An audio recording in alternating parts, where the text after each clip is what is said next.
Good morning and good afternoon to all the participants in this webinar organized by ENRICH in Brazil, entitled Brazilian STI Landscape and International Cooperation Framework Conditions for European Stakeholders. First of all, let me thank you very much for your participation and your interest in taking part of this webinar, as well as in getting further information about the Brazilian science, technology, and innovation structure and landscape, and also on potential collaborative and funding opportunities with Brazil with regards to science, technology, and innovation. My name is André Barbosa. I am a consultant at STI, a Portuguese consultancy company, which is one of the partners supporting the implementation of the ENRICH in Brazil initiative. I'll be the moderator of this webinar, which is supposed to last around 1 hour. And before giving the floor to our speakers of today, let me provide you some information on the functionalities of our platform, GoToWebinar, as well as on the program of this webinar. As mentioned, the program, or the webinar is intended to provide you information on the Brazilian STI landscape and opportunities for international cooperation with Brazil. We will start the webinar with a brief overview on the ENRICH in Brazil initiative. This will be followed by an overview of the Brazilian science, technology, and structure, which will be provided by Paulo Egler from CONFAP, which is the National Council of State-Level Research and Innovation Funding Agencies of Brazil. This overview will provide information on the policy aspects, on the funding aspects, and on the research and innovation actors that altogether constitutes this science, technology, and innovation landscape, as well as some critical assessments of scientific, technological, legal, economic, and social aspects related to this landscape. This overview will be followed by an introduction to the Brazilian programs that can support STI cooperation with the European Union. This intervention will be provided by Elisa Natula, also from CONFAP, and it will be focused on the support given by Brazilian institutions, mainly CONFAP, on the support given by these institutions, mainly CONFAP, to support the Brazilian participation and engagement, specifically within Horizon 2020, and in light of the recently signed administrative arrangements between the European Commission, CONFAP, CNPq, and FINAP.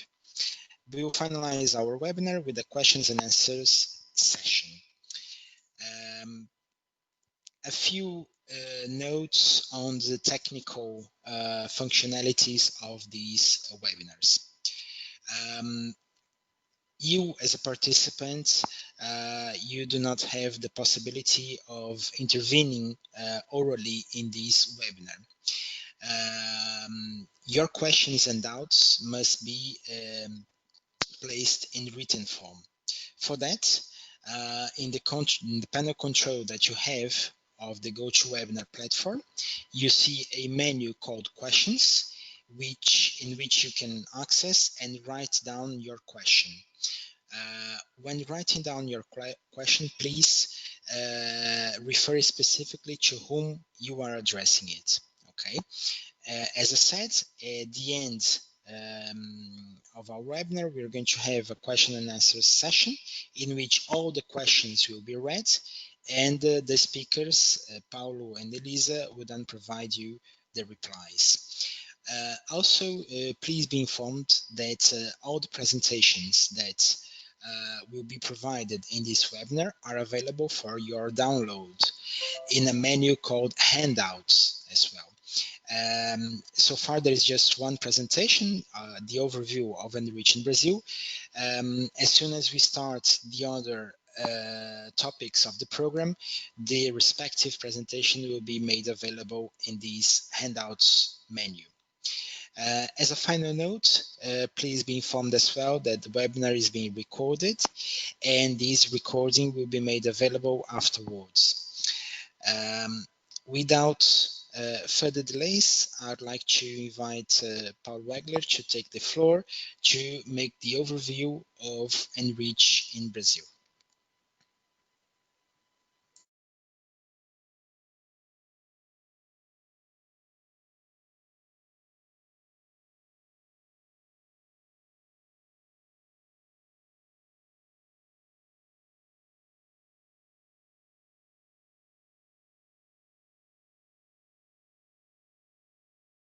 Professor Paul Wegler, please.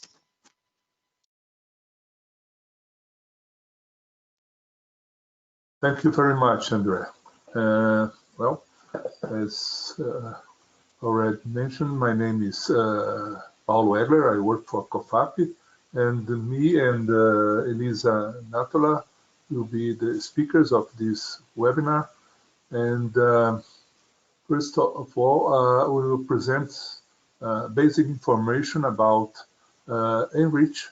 That's a project supported by the Horizon 2020 and with the objective of establishing office, for support cooperation between Europe and Brazil, China, and the US. Well, let's start.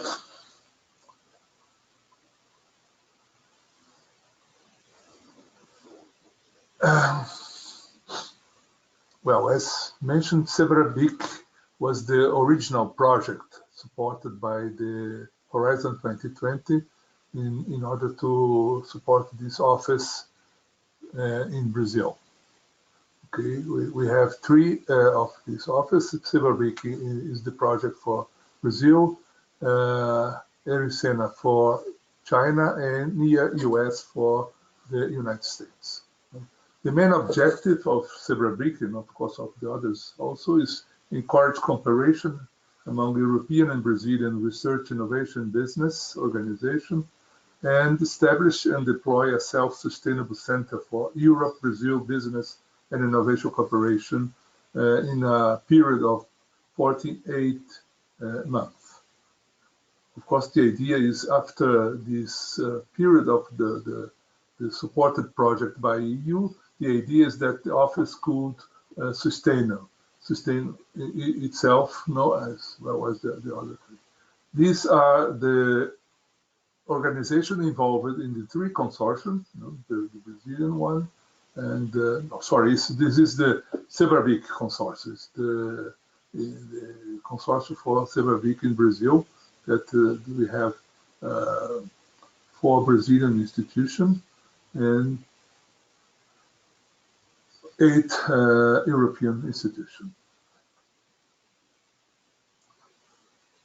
The mission is basically to encourage and facilitate cooperation between, in research and technology, entrepreneurship between Europe and Brazil. The idea is that ENRICH could be a main hub and contact point for European and Brazilian science, technology, and innovation actors, aiming to establish bilateral cooperation. The office will work on the promotion of excellence in business and research and innovation, financial sustainability of the center. As I mentioned, the idea is that the center could be sustainable after the finalizing the support from the EU. Creation of a win-win situation for Brazil and EU in science, technology, innovation fields, and connect EU researchers and entrepreneurs in Brazil market. The vision and mission is to give and support service, structure, and community. The 5 or 6 main activities of the center will be in information. That means to support information about, for example, the Brazilian science, technology, innovation ecosystem, connection between institutions in Brazil and Europe, the question related to funding in both sides, and of course to support the establishment of this cooperation and support the establishment of a European institution or Brazilian institution in Europe and Brazil. And part of dissemination and distribution of information. And of course to giving advice in, for example, legal aspects, IPR, and responsible research and patent. These are the main information about, the detailed information about the 6 activities. As Andrea mentioned, you have the slides after the meeting, so you get more information in this. Okay.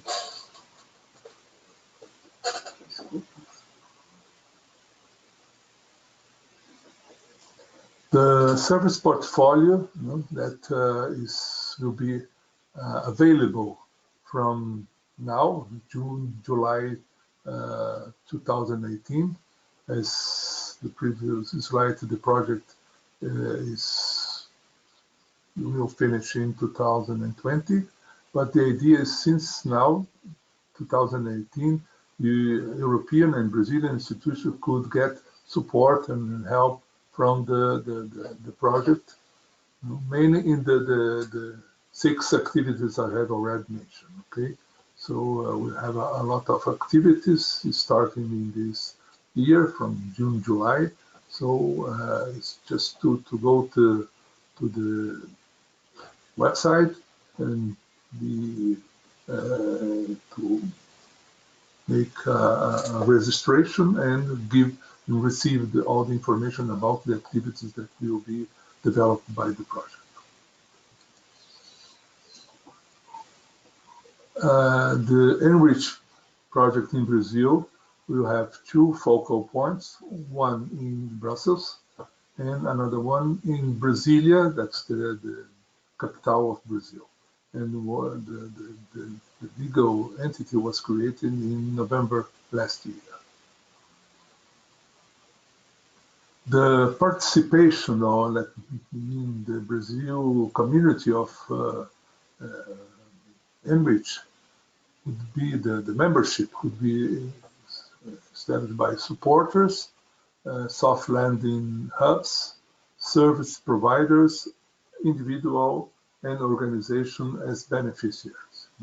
In the headquarters of the ENRICH will be in Brasilia, in the premises of one of the main partners in Brazil, that will be the CNE, that means the National Industry Confederation. And of course, we have planned some branches in São Paulo and Rio de Janeiro that are the main Brazilian capitals of the state, where we have the main science, technology, innovation, and also economic activities. How to be involved, as I mentioned to you, you can become part of our community, roll out since June, July, as I mentioned. You can test our service as a free of charge in 2018 and by registration via our website. And stay tuned about the activities via social channels and newsletter subscription. Here are the main links to get involved in ENRICH. These are the main the institution that is part of the ENRICH consortium. Thank you very much. Thank you very much, Paulo, for this synthetic presentation of ENRICH in Brazil. Just reminding and emphasizing to the participants to follow ENRICH in Brazil, our activities and services through our website and also through our social media networks and profiles that we have. Also remind the participants that any question that you have regarding this presentation and the following presentations, you need to put it in written form in the menu called questions. We now continue with Paul Wegler, but changing the theme of his intervention to the general landscape of Brazil in terms of science, technology, and innovation. Paulo, please carry on. The floor is yours. Thank you, André. Well, as mentioned, the idea is to present the general, let me say, scientific, technological, and innovative ecosystem in Brazil. And I did this in basically 5 domains, let me say in this way. For example, the political, the economic, the social, the institutional, and the legal domain.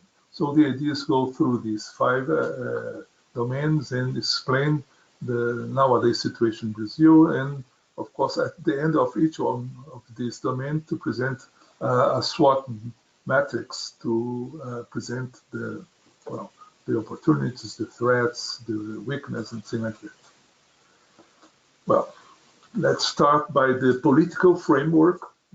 And it's important to mention that since the 80s, when we, let me say, finish our policy that was based on import substitution, we fade from, for example, to establish policy or policies for science, technology, and innovation. The trend for this explicit science, technology, innovation policy continued through 90s when Brazil adopted macroeconomic policies based on the Washington Consensus. It was when was created the Plano Real, that was a stabilization of the Brazilian economy. And despite the relatively low priority to explicit industrial trade and innovation policies, a plan was enacted in the 90s, the Industrial and Foreign Trade Policy, PICE, with seeking to modernize Brazilian industry mainly through exposure to international competition. Actually, this started in 90s. Of course, we still are, let me see, trying this openness of the Brazilian economy. This plan reduces or completely eliminates tariff and non-tariff protection mechanisms. In 1999, that means in the end of the 21st century, explicit industrial innovation policy began to rise the policy agenda in Brazil. A diagnosis made at this moment of the Brazilian subsystem of education and research was that indicated that this system was relatively strong, but Science, Technology, and Innovation Institute did not collaborate with firms to produce innovation, mainly due to the risk involved in this innovation process. In that sense, the policy that we be established at that moment, the idea is to encourage collaboration and foster long-lasting links between research and technological institutions and firms. In 2003, the federal government launched the Industry, Technology, and Foreign Trade Policy, Industrial Policy Plan, and the National Plan for Science, Technology, and Innovation. In this period, 2 important laws provided for fiscal incentives and subvention subsidies for research and development and innovation were also enacted by the Brazilian Congress. First, the Lei de Inovação in 2004, Innovation Law, which, among other things, allowed for public procurement of pre-competitive research and development that aimed to develop a solution for a specific technical problem or an innovative product process. And also Lei do Bem, let me say law of goods, that established the possibility to incentives for research and development in the Brazilian firms. These two plans were replaced with a new industrial policy in 2007, 2008, that are two plans, the Great Brazil Plan, covering the period from 2011 to 2014, and National Science, Technology, Innovation Strategy, that covered the period 2016-2022. In 2012, the program Science Without Borders was launched. It was a very important program to promote the consolidation and expansion of science, technology, innovation in Brazil, by mainly for international exchange and mobility. The main goal of this program was to finance 101,000 scholarships abroad in 4 years, in a 4-year period. Unfortunately, this program was terminated in 2017, mainly due to the Brazilian economic crisis. In terms of the Brazilian ecosystem for research, innovation, and innovation, the main political actors, mainly in terms of the government, and of course, it's important to mention that Brazil is a federation, that we have the federal government, the state government, and the municipalities. And it's important also to mention that Brazilian individual states have significant autonomy over their science, technology, innovation policy, creating their own funding agencies, universities, research institutions. In that sense, the major actors responsible for coordination at national level for science, technology, innovation are, of course, the Ministry of Science, Technology, Innovation and Communication, the Ministry of Development, Industry and Foreign Trade, the Ministry of Education, Health, Mining, Energy, Agriculture, Livestock and Supply, and the Ministry of Environment. We have also some organizations, as for example, the National Council of the Science, Technology and Innovation State Secretaries. It's called CONSECT, that put together all the state secretaries in science, technology, innovation, and the National Council of State Research Support Foundation, CONFAP, for which we work for, and the National Forum of Innovation Technology Transfer Manager. We will go through this, at least the two last institutions in more detail later. And a Science and Technology Council of the Presidency, with the main objective of giving support to the Brazil president in terms of science, technology, and innovation policies. In terms of financing, the main financial institution, we can divide this in terms of public banks and agencies. That means governmental institution to support science, technology, innovation. And we can have, in that sense, the Brazilian National Development Bank, BNDES, the National Bank of Northeast, the Bank of Amazonia, Bank of Brazil, and the Coordination for Higher Education Staff Development, CAPS, that support mainly the universities in terms of human resources and international cooperation, mainly related to human research.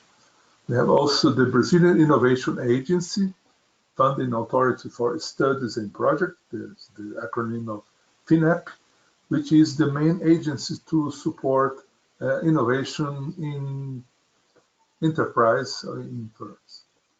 the National Council for Scientific and Technological Development, CNPq, that's mainly to support basic research.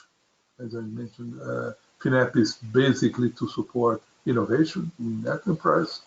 And a new organization that was created at least 2 years ago, that's called EMBRAPI, or Brazilian Agents for Industrial Research and Innovation, that can support as enterprise and research institution in the basically in the consortium for when the support is given by these three, let me say, organization. That means a research institution, an enterprise, and EMBRAPI. And EMBRAPI can support via, let me say, loans, and not, sorry, grants, and not loans, as is basically the instruments of FINEP. We have also now also a novelty in the Brazilian science, technology, innovation ecosystem that are the private funds. You know? That means we have now a lot of, for example, private equity, venture capitals, corporate venture, seed money, and angel investments. Also, unfortunately, this is in Portuguese, but this is the main, let me say, structure for funding science, technology, innovation in Brazil. You know? In your left, you can see the direct support, and in your right, indirect support, and also all the forms of support.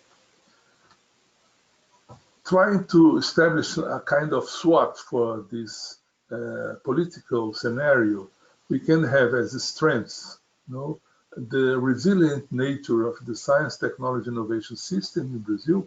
We, in the next 20 years, we passed through a lot of change, but now you have a quite stable system for support and to establish policy for science, technology, innovation.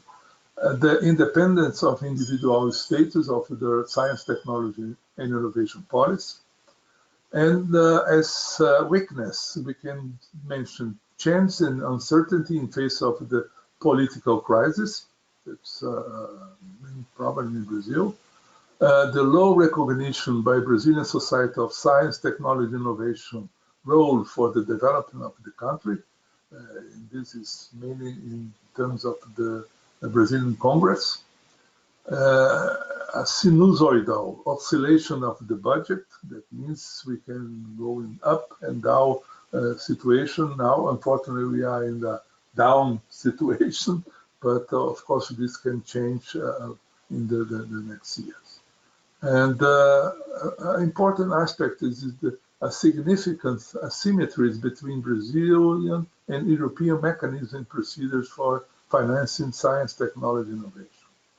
In terms of opportunities, we can mention international network activities with long-term goals, active scientific and technological community, acceptance of the political system to adopt evidence-based decision-making procedures, and as threats, weak support to industrial and science, technology, and innovation national policies, inability to attract talents and to avoid brain drain, and uneven success across individual states.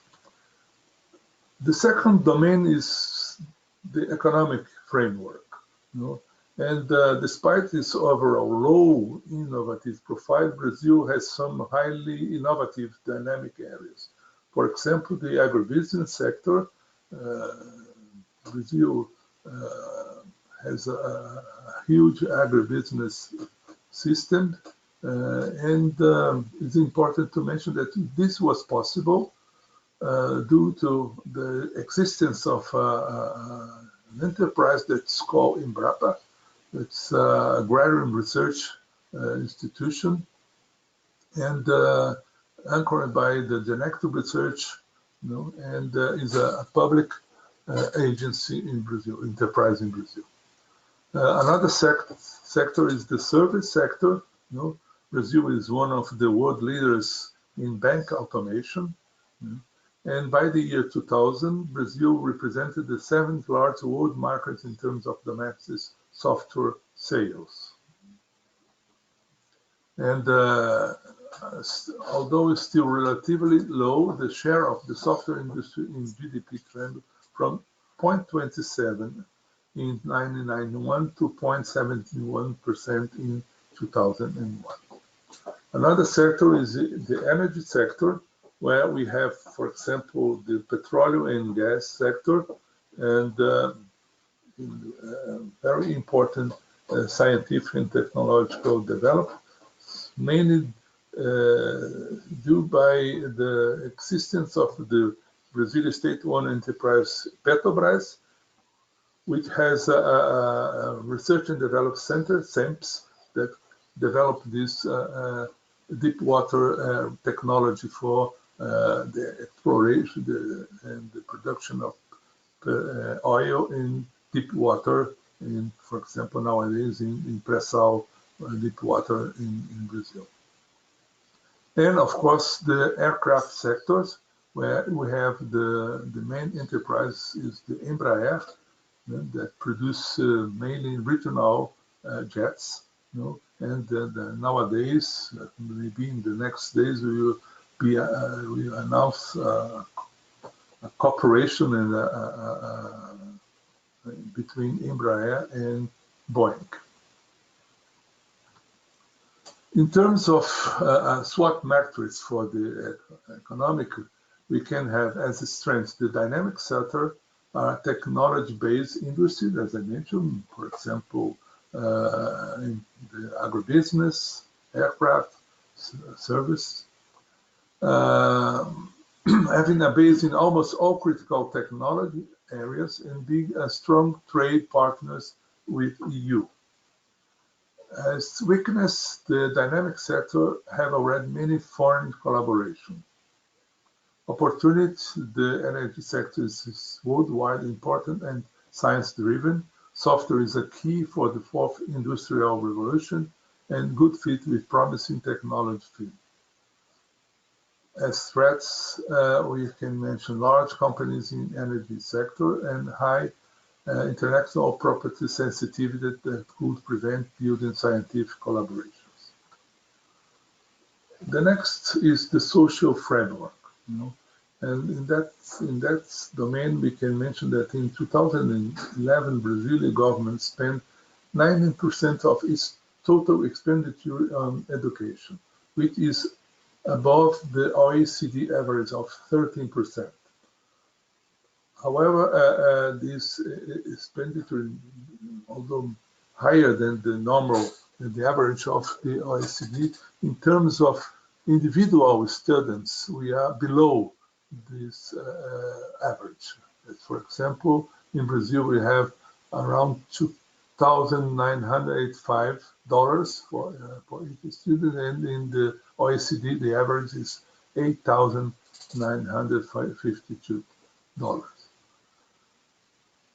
The education in Brazil almost entirely does not approach entrepreneurship themes either in the traditional formation course or in higher education course, such as business management, engineering, and economics.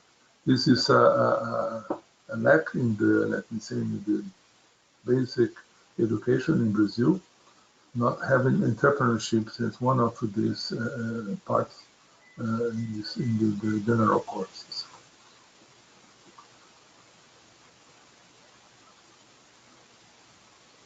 Brazilian individuals show an interesting contrast between the fear of failure and entrepreneurial activity. Still, this is a main problem for Brazil. And where failure often seems to come hand in hand with hard to overcome social stigmas that loom as impediments or hindrances to the entrepreneurial start. Although Brazilians are still seen as people of great initiative, though such initiative is motivated by the need to find an income generation managed in situations where other alternatives are not available, as what we call opportunity-driven entrepreneurs in Brazil. In terms of the strengths, weaknesses, and opportunities and threats for the social domain, we can mention as strength dedication to education, young and well-formed teachers, and high percentage of risk takers. As weakness, gender-based income inequality, low rate of foreign students, weak entrepreneurial culture, and weak entrepreneurial education.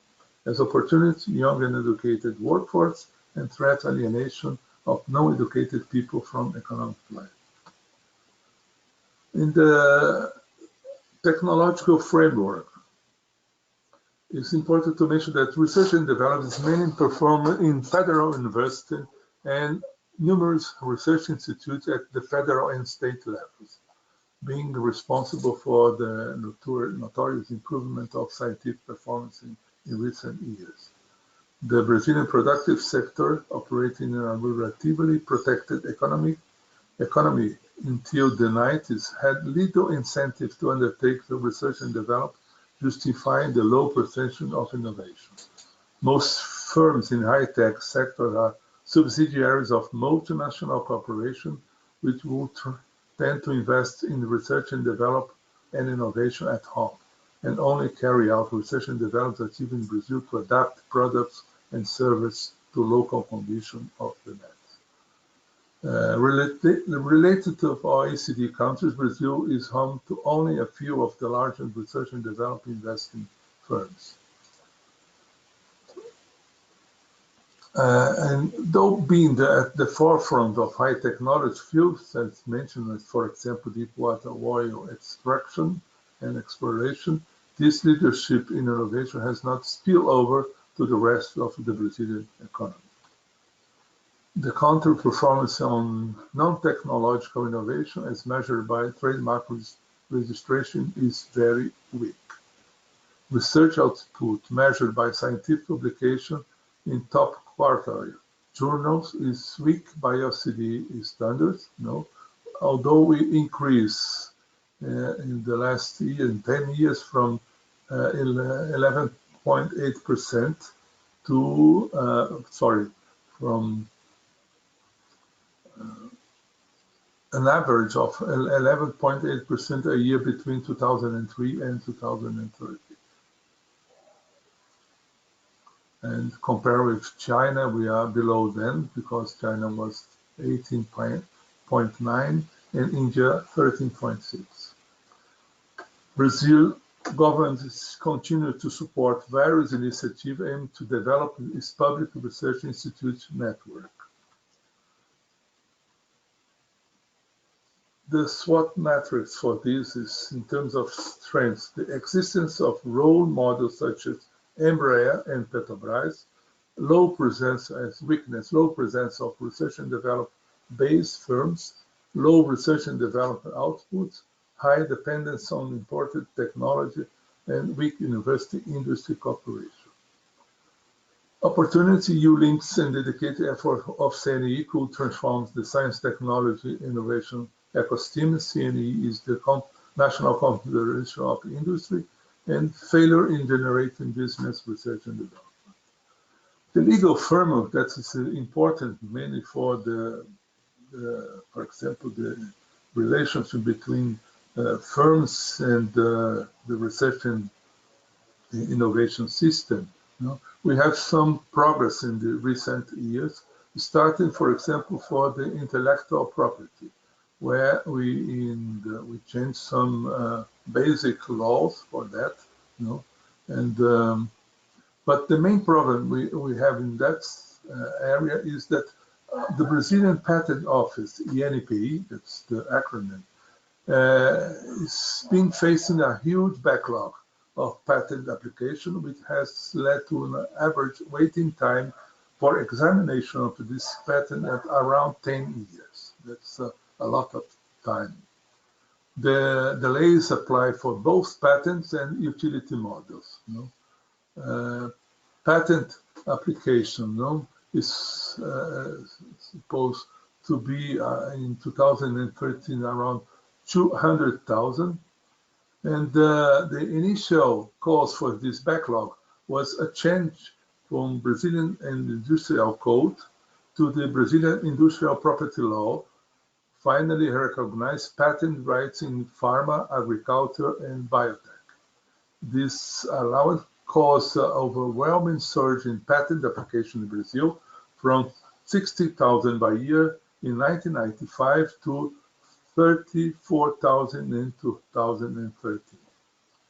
Additional delay for the examination of applications in biotech and pharma is caused by the double patent examination performed by the Brazilian Health Surveillance Agency, Anvisa, and this is important also for other areas. In Brazil, we have this surveillance agency for other sectors, like, for example, energy, telecommunications, transport, and some of them cause difficult to, for example, the liberation of farmer in Brazil, and the area of biodiversity in Brazil is a very complicated area because not of Anvisa, but other structures that need to allow, for example, the research in biodiversity in Brazil.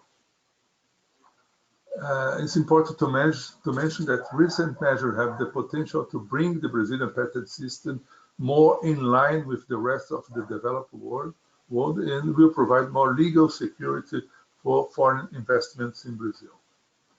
Another important law is competition law that was enacted in 1994, mainly about the question of monopolies, trust, and things like that. And we had also a change in this law in 2011, significantly modifying this environment, mainly in terms of the responsibilities, the institution responsible to manage this system. Now we have the creation of one agency that will take care of this question in Brazil. Innovation law. This was an important law enacted in 2004 and also amended in 2010. The main objective was the establishment of a research and innovation centers for the industrial sector, envisioning the technological autonomy and the industrial development of the country. The first version of the law, the main deficiency identified was the establishment of a mechanism integrated in other technological industrial policies, the lack of this mechanism, non-provision of instruments to make flexible the administrative management of research and innovation institutions. The innovation management, the law restricted its action to the establishment of innovation commercialization regimes, leaving aside the construction of technological and organizational competence inside the enterprise. And finally, the enforcement and the implementation of the law was required complex legal instruments and documents. In 2016, the innovation law was modified by the new Science, Technology, Innovation Legal Framework in order to resolve the above indicated problem. We will discuss a little about this legal framework, but the main change were the public institutions now were authorized to establish agreements with foreign enterprise for the provision of products and services. And public research and innovation infrastructure can be shared with any kind of enterprise. And research and innovation institutions and private enterprise are allowed to jointly explore a technology. The Science, Technology, and Innovation Legal Framework, the original idea was to put together all the Brazilian legislation related to science, technology, and innovation. And at the end, it was enacted this law that's called Science, Technology, and Innovation Legal Framework. It was enacted in 2016, introducing three relevant changes in the science, technology, and innovation Brazilian ecosystem. The first is the integration of the private enterprise to the research and innovation public system. The second was the simplification of administrative, personnel, and financial process in the research and innovation public institution. And Finally, this decentralization of the financial support to the development of science, technology, and innovation to the states and municipalities. The law modified 9 others law, including the before-mentioned innovation law, and introduces 6 new independent legal provisions mainly related to importation of research equipments, change in research budgets, permission to researchers of public organizations to work for private enterprise, and the permission for the internationalization of research and innovation institutions through the development of activities and the allocation of human resource abroad. The SWOT for this domain, we can say that it has strengths: the internationally compatible standard at IP, although the problems we are facing, but they are compatible with the international standards, the recognition of fair competition and forming its legal base, and the legal support to research and innovation basically through this legal framework.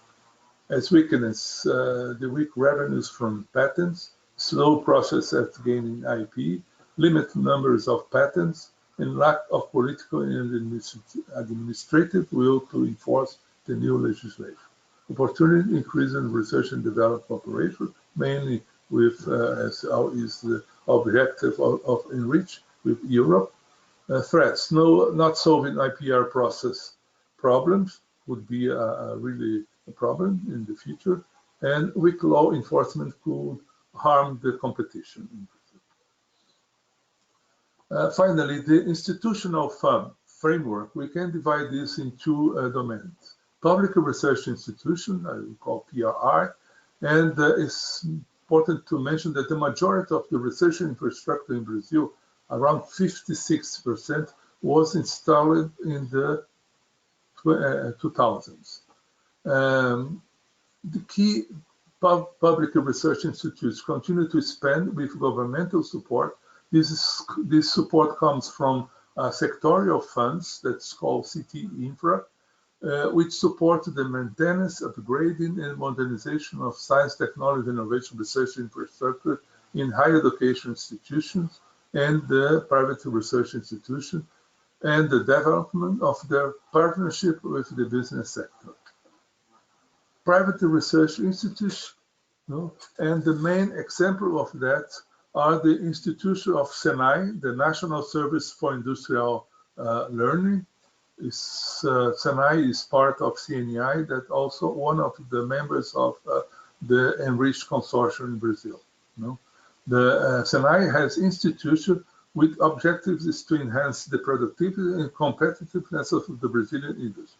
They have nowadays 25 innovation institutes and 57 technology institutes. They are spread around the different states of Brazil, and in terms of the innovation institutes, each of them has a priority or area to focus. As for example, agribusiness, nanotechnology, biotechnology, and so on. And the focus of SENAI Institute is applied research from the pre-competitive phase, definition of concepts and experimentation until the final phase of development of the technology. We have also in Brazil science park and technological parks, and the last evaluation done in 2014 by AMPROTEC, which is the Brazilian Association of Science Park and Business Incubator, is an ONG that takes care of these science parks and technological parks in Brazil. We have nowadays 13 science parks in operation, 28 in deployment, and 38 in planning. Geographically, they are unevenly dispersed in Brazil. That means 14 in southeast, 36 in the south, 8 in northeast, 7 in the center, west, and 5 in the north region. The technological innovation centers that in Brazil is the same as the TTOs in Europe. It was established by the Innovation Law of 2004 that established this technology innovation center. It includes university, and they should establish technological innovation center that would be responsible for managing the institution innovation policy and intellectual properties, particularly the licensing and technology transfer agreements. These resulted in a diagnosis that Brazilian research institutions were good at basic research, but that this research was not being applied to practical solutions or resulting in commercial innovation. The NITs were proposed as means to tackle the issue and promoting licensing and transfer of research and inventions developed by these institutions. It means university, research institutions. The SWOT matrix for this is in terms of strengths, we can mention the availability of sector-based funds, having a basic research and development infrastructure, and recent research and development infrastructure. As I mentioned, the majority of them was created installed in 2000. Weak linkage among existing research and development actors is one of the weaknesses. Opportunity, the chance of building a critical mass of actors that can enforce each other in the ecosystem, in the research innovation, the research and innovation ecosystem, and as threats, not solving IPR process problem, and weak law enforcement could harm competition. Well, I finish here. I hope that this could give for everyone a broad idea of the Brazilian ecosystem, research and innovation ecosystem, and in these different domains. These are the main institutions of the CEBRABIC or ENRICH Brazilian Consortium. Thank you very much. Thank you very much, Paulo, for this very comprehensive presentation of the Brazilian technology and innovation landscape. I would like to remind participants that this presentation is for downloads in the handouts menu, and that you are invited to put your questions in written in the menu called questions on your control panel of the GoToWebinar platform. Without further delays, I'd like to invite Lisa Natala. Hello, Andre, hello everybody. Thank you very much for the opportunity of being together. I am Elisa Natola, and I am advisor for EU-Brazil Cooperation of CONFAP, the Brazilian National Council of State Funding Agencies. And I will give a brief overview on the opportunities offered by the Brazilian funding agencies, the state funding agencies, and the federal funding agencies in cooperation schemes with the European Union, in particular focused on Horizon 2020. So an overview on how Brazilian research programs can support some international cooperation in science, technology, and innovation, because the effort is to have synergies between which are Brazilian funding schemes and modalities in order to support and co-finance the Horizon 2020. This because of the general rules of participation of Horizon 2020, which, as is known, is a very large and challenging program, and is open to the participation from all across the world. Although such participation varies in terms of rules for participation, considering the partner countries. So, as a general eligibility, participation within cooperation schemes promoted under Horizon 2020, Brazilian researchers, enterprises, institutions can team up and build consortiums and develop projects together with European partners in order to have common joint research activities, transfer of knowledge, and work and approximate the respective research teams and networks, although Brazilian participants are not automatically eligible for funding under Horizon 2020, after the status of Brazil as an emerging economy, so as others under Horizon 2020, Brazilian participants need to participate with their own sources of funding. These can be their own funds, for example, their institutions, or they may be funds from Brazilian funding agencies or ministries. Agencies can be state level or federal level, and also contributions in kind are possible. But of course, having funding makes it more sustainable. And in this sense, the efforts of the funding agencies in Brazil are trying to fill in this gap. This general rule, just as a remark, it does not apply to individual Brazilian researchers that are always eligible for EU funding under the Marie Sklodowska-Curie actions and the European Research Council. And this is an opportunity to have exchanges and approximate research and innovation Brazilian communities through the fact that individually Brazilian researchers are still eligible, so as Brazilian institutions, research institutions, are eligible to receive European and researchers from the European Union and member states. How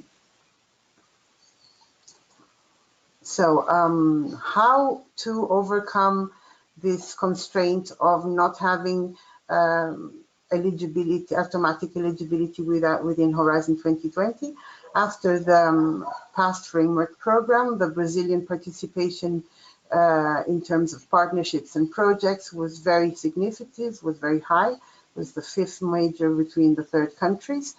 And this has, of course, a lot of networks and a lot of existing corporations found themselves at the bottleneck of not having any access automatically to funding. And so the first effort that was achieved in 2014 in order to support the participation of Brazilian entities within Horizon 2020, and so the support from the Brazilian state funding agencies through CONFAP has been formalized through the signing of a letter of intent between the delegation of the EU to Brazil and almost all the state funding agencies which compose CONFAP have signed an accession to this letter of intent.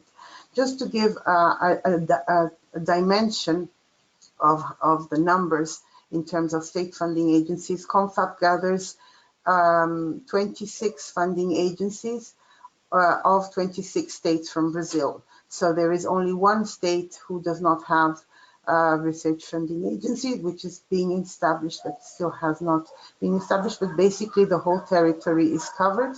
And so CONFAP, in a certain sense, represents the state network, but it also has a federal dimension because it covers the whole territory, and also because CONFAP, and it's representing its FAPs, interacts with all the federal level ministries and research institutions, and it acts at both federal level and local level, and so has a great capillarity, and it has a great proximity to the regional differences. And this is a very significant strength in order to promote cooperation, because it is a network that is close to the local realities. So how is this letter of intent implemented? The letter of intent simply encouraged this cooperation and exchanges of information on the program, and it was implemented through the construction of guidelines for the preparation of research proposal in collaboration with proposals submitted to the EU Horizon 2020 program. So in practice, these guidelines can be considered as a parallel call, open parallel call, in parallel to calls open to Horizon 2020. So basically, following the Horizon 2020 program and calls, the guidelines orient in a differentiated manner on how researchers can apply to funding to their own state in connection with proposals submitted within Horizon 2020. So for now, we have 9 states who have published these calls.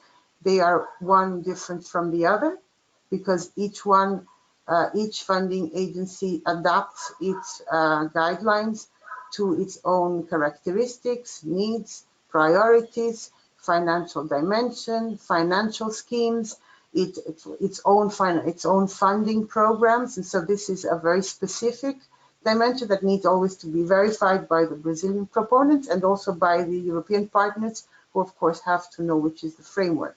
But in general, it is not that different. It is just adapted to local rules. And apart from this, it is possible also that funding agencies launch specific calls and targeted guidelines. For example, this has recently happened in a context that is linked to Horizon 2020 within, for example, cooperation with the Water Joint Programming Initiative.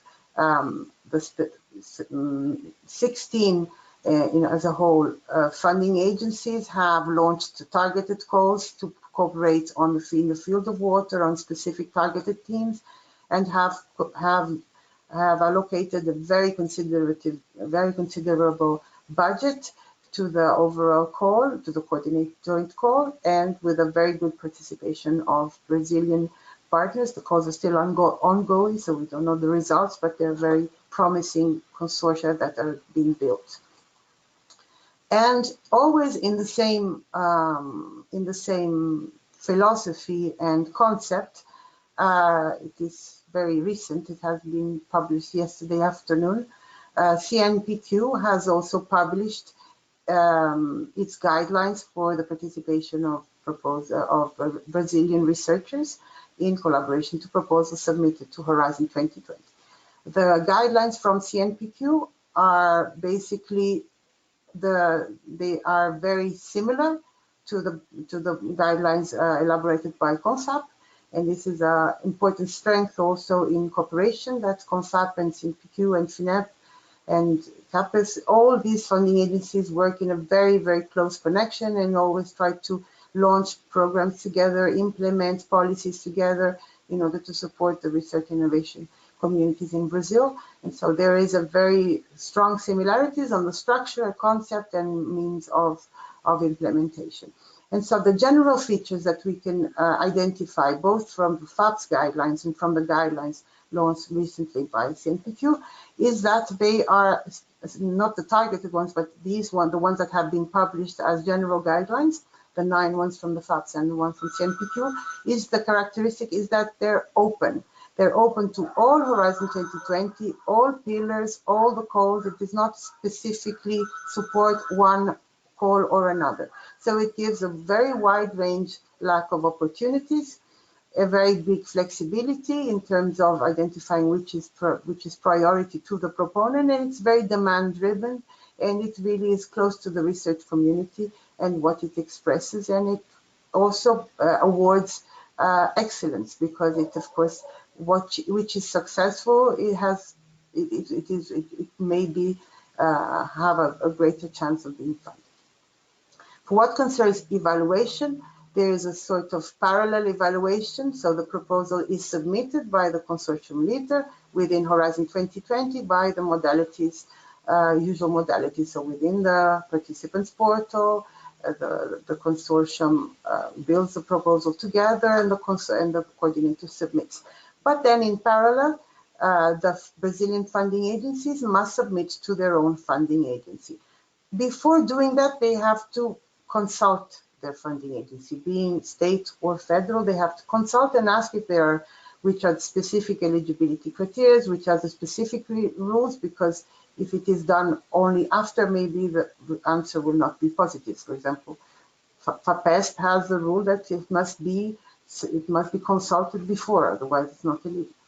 So the general approach is that the proposal is submitted to Horizon 2020, and then a resumed proposal which specifies the impact of the proposal for the specific state or for Brazil is submitted to the Brazilian funding agency, and it has to annex the larger proposal because it has to show that it is a component of a bigger proposal. And the Brazilian proposal shall only be financed if also the one at European level is approved. And it is also important to contact directly the funding agencies because the financial dimension varies, and so it has to be targeted. They have to be directed on what is eligible in terms of funding items and in terms of total amount.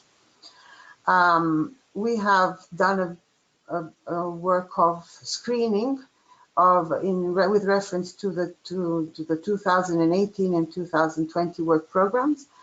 Together with the EU delegation to Brazil, we have screened some selection of potential calls of interest for EU-Brazil cooperation, so trying to identify calls which specifically mention Brazil as a potential partner of interest, or CELAC, or international cooperation dimension, or calls that target mutual priorities which are targeted specifically by EU-Brazil cooperation, which are increasingly be identified as common priorities. This work has been done and disseminated with the funding agencies, and is being spread also within the research communities in order to help in identify potential calls, but it is just to simplify the process. And also the funding agencies have been consulted on priorities, so this has also directed our work, and we hope it will increase matchmaking between Brazil and EU in submitting proposal for the next deadlines. Another significant advance in terms of EU-Brazil international cooperation in science, technology, and innovation is the recent administrative arrangement, which has been signed in May 2018 in Brussels between the European Commission and its Directorate General for Research and Innovation, the Brazilian National Council for Scientific and Technological Development, CNPq, the Brazilian Funding Agencies for Studies and Projects, FINEP, and the Brazilian National Council for State Funding Agencies, CONFAP.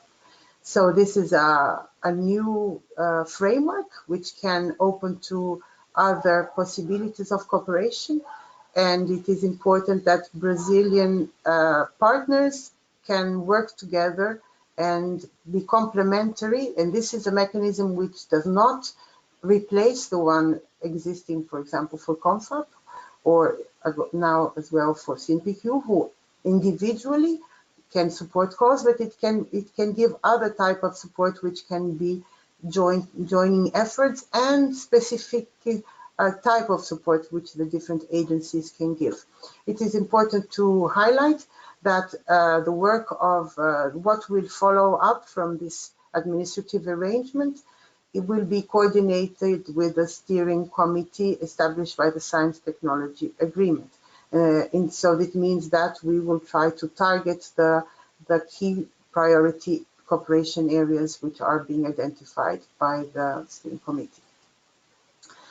In general, we can say that the AA, the administrative arrangement, defines the operational steps to support the Brazilian research community in collaborative projects between Horizon 2020 as an overall objective.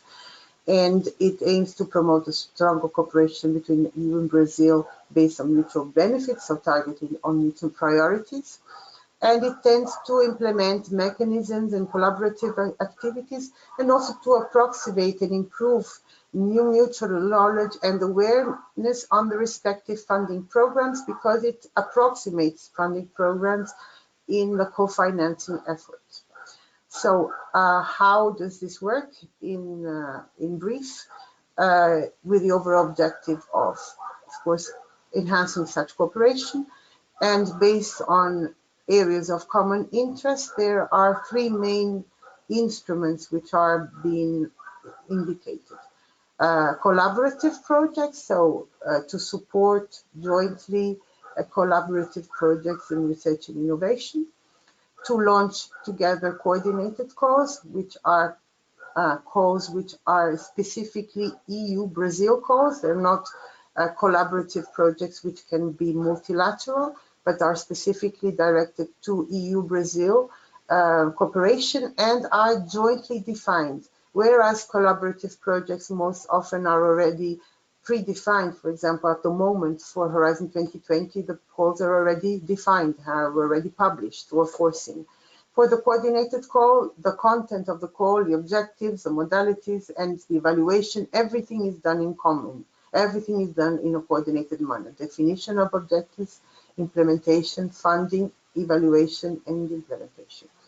And another modality which is planned to be implemented is the twinning of projects, or based on the consideration and fact that there are very large existing projects being funded by the European Commission and being funded by Brazil and its funding agencies. It is foreseen to have synergies and interactions between existing projects. Another important instrument, which is now also very new opportunity, is together with the European Research Council, the implementing arrangement signed between the European Commission and CONFAP in 2016, which is an agreement focused to encourage Brazilian scientists to join ERC grantees research teams, conducting frontier research across Europe in all fields of knowledge. So European Research Council funds frontier research in all fields of knowledge, and ERC grantees, which can be of any nationality, have awarded projects. They build their research team, and they can integrate the research team with researchers from all over the world. Such ERC grantees do express interest to receive Brazilian grantees. We have already finalized the call with CONFAP, and yesterday we launched a new call for 2018, which now integrates also CNPq, also thanks to the administrative arrangement which helped us in approximating CNPq, CONFAP, and ERC around this new opportunity. There are 20 FAPs involved and 249 ERC grantees, which means 249 projects open to receiving Brazilian researchers in the research team. It opened yesterday and it will close on the 31st of August. And last but not least, another support in approximating cooperation between the Brazil and the European Union is the fact that Brazil has a national contact point for Marie Skłodowska-Curie actions at CONFAP, which I represent.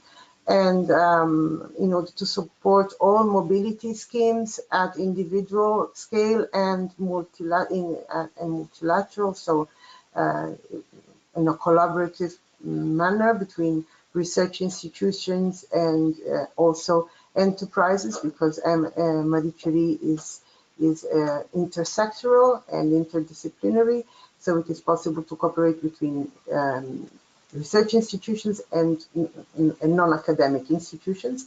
And we hope that we can manage to increase the participation, although participation in Horizon 2020 within Marie Curie is very successful, considering the overall numbers. It is a very good possibility because it can approximate even more researchers and institutions on mutual priorities.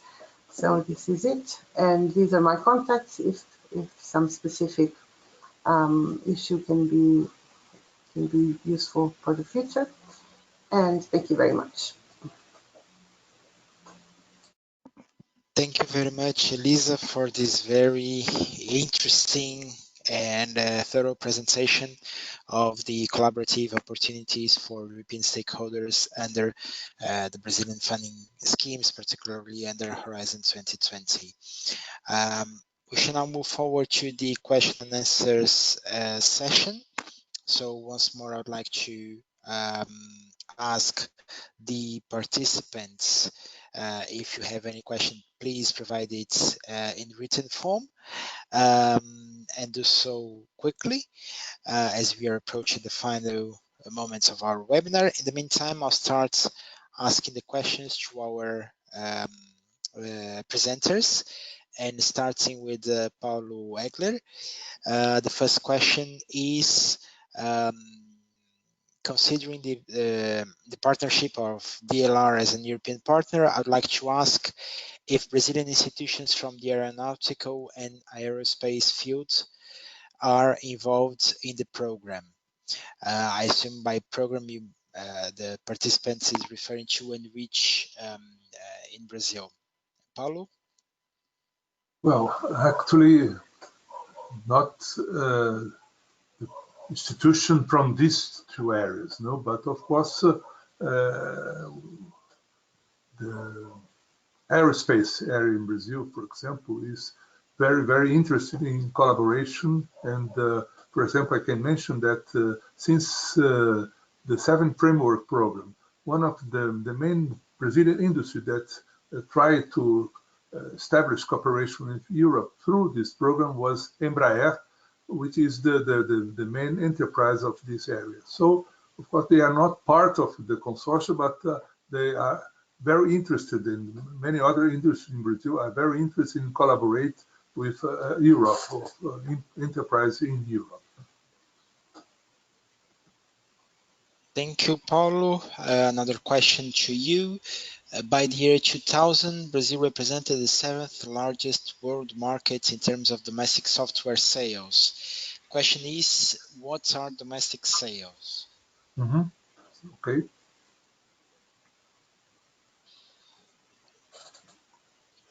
And then, can you repeat the second part of the question? Or we just got the first one.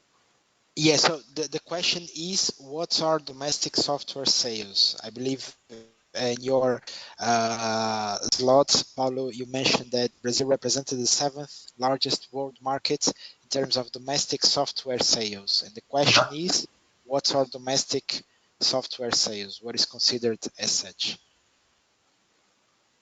You mean the amount, the value, something like that, or the type? Or, well, of course, ICT is one of the main area in Brazil in terms of science, technology, innovation, development. You know? We have now a huge interest, for example, in terms of the question of big data, in question of information and how to deal with big amount of data and information. You know?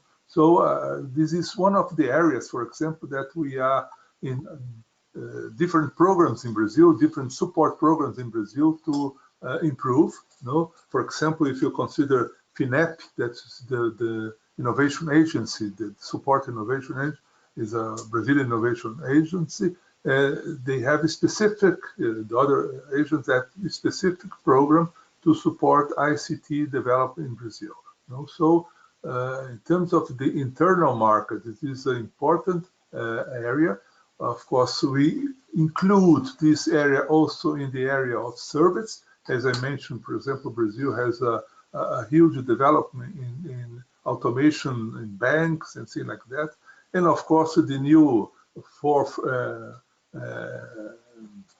revolution, the technology revolution, will improve a lot this participation of this sector in terms of internal market and also in external market.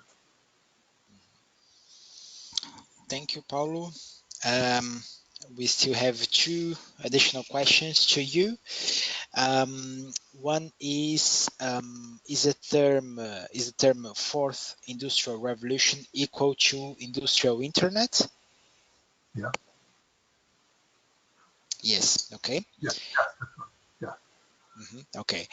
And so the final question to you for the moment is, in the case of a joint Brazilian-European research project, for instance, clinical research, who owns the raw data? Of course, this is for you, but maybe Elisa could also provide a few words if she wants. Well, it depends. In the health area, we in Brazil have a very important and strong institution that's called Fiocruz. It's a public research institution linked to the Ministry of Health, you know, and they have a lot of development in this area, and of course a lot of cooperation, international cooperation with other countries. So I think that maybe Fiocruz could be one important and relevant actor in this subject. And they have also been recently nominated as national contact points for the health program within Horizon 2020, so it can be an added value in terms of international cooperation also. But of course, we have other institutions in Brazil with research and innovation projects in health. Good universities like, for example, University of São Paulo or University of Campinas that develop research and develop products, for example, in terms of the health sector.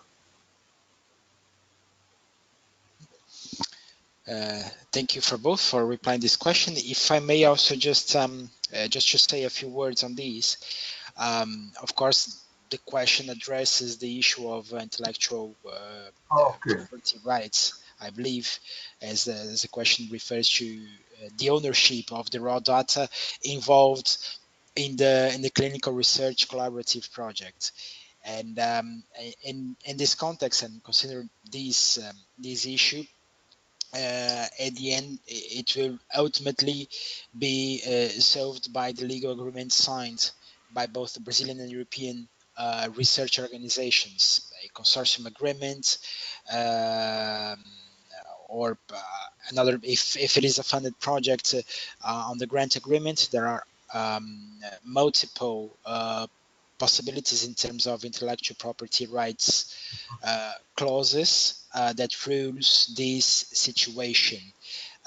Particularly, which I think it's the case of these, if I'm not mistaken, the background and foreground information needed to develop the project, in the sense of suppose that there are some raw data that is already owned by one of the organizations partnering for this project.